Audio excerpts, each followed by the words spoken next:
सभी को नमस्कार। करियर फर्स्ट चैनल पर आप सबका स्वागत है। डिक्टेशन लिखने के लिए तैयार रहें। Yes, start. स्त्री तत्व अस्तित्व का अभिन्न अंग है। यह अस्तित्व इसीलिए बन सका क्योंकि यहाँ दो विपरीत ध्रुव एक साथ रहते हैं, स्त्री तत्व और पुरुष तत्व, अंधकार और प्रकाश, जीवन और मृत्यु।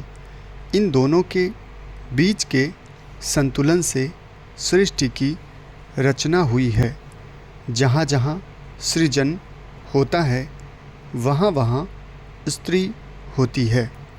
स्त्री तत्व के बगैर सृजन हो ही नहीं सकता। स्त्री की क्षमता सिर्फ जनन शक्ति नहीं है, इसके अलावा भी कितनी ही तरह की ऊर्जाएं हैं जो शांत, सौम्य, रचनात्मक होती हैं। वे सभी स्त्रैण गुणों से ओतप्रोत हैं। वे अस्तित्व का आधा हिस्सा हैं।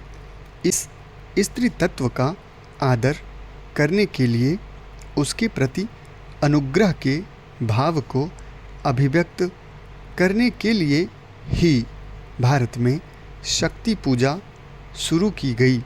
विश्व की सभी पुरा कथाओं में देवियाँ पाई जाती हैं।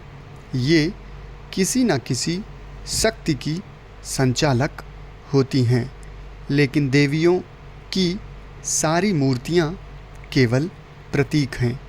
पुराने लोग प्रतीकों में बात करते थे। आज इन प्रतीकों को समझने के लिए 5 वर्ड जरूरी होंगे। नासिक कांग्रेस के महत्वपूर्ण प्रस्तावों में एक प्रस्ताव आर्थिक कार्यक्रम से संबंध रखता है। इस प्रस्ताव में कांग्रेस ने देश के लिए आर्थिक कार्यक्रम के मोटे सिद्धांत निर्धारित कर दिए हैं। उनमें नवीनता कुछ नहीं है। कांग्रेस ने पहले भी इन सिद्धांतों का प्रतिपादन किया है और देश के स्वतंत्र होने के बाद से ही सरकार उस पर चलने का प्रयास कर रही है। कांग्रेस ने जन कल्याणकारी राज्य की स्थापना को अपना ध्येय स्वीकार किया है। जन कल्याणकारी राज्य का अर्थ यह कि राज्य केवल आंतरिक अशांति और बाहरी आक्रमण से ही देश की रक्षा नहीं करेगा, बल्कि वह यह भी चिंता करेगा कि उसके नागरिकों की भौतिक और सांस्कृतिक आवश्यकताएं भी पूरी हों।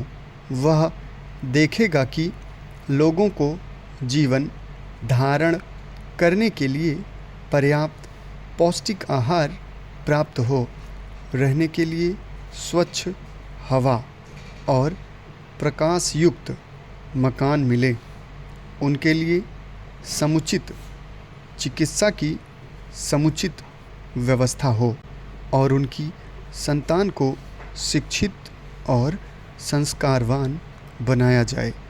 जन कल्याणकारी राज्य जनता के लिए जिन कामों को करने की अपनी जिम्मेदारी समझेगा, उनकी सूची बहुत लंबी बनाई जा सकती है।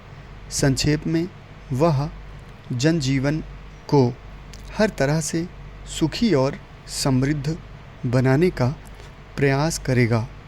जन कल्याणकारी राज्य की कुछ विशेषताओं का कांग्रेस के प्रस्ताव में उल्लेख किया गया है।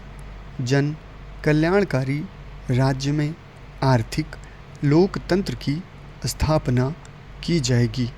राजनीतिक लोकतंत्र प्रत्येक वयस्क नागरिक को मताधिकार देता है। आर्थिक लोकतंत्र में प्रत्येक व्यक्ति की आवश्यक भौतिक और सामाजिक आवश्यकताएं भी पूरी की जाएंगी। भौतिक और सामाजिक आवश्यकताओं का एक न्यूनतम मापदंड निर्धारित होगा और देश में किसी भी व्यक्ति को उस मापदंड से नीचे स्तर पर नहीं रहने दिया जाएगा। समाप्त। धन्यवाद।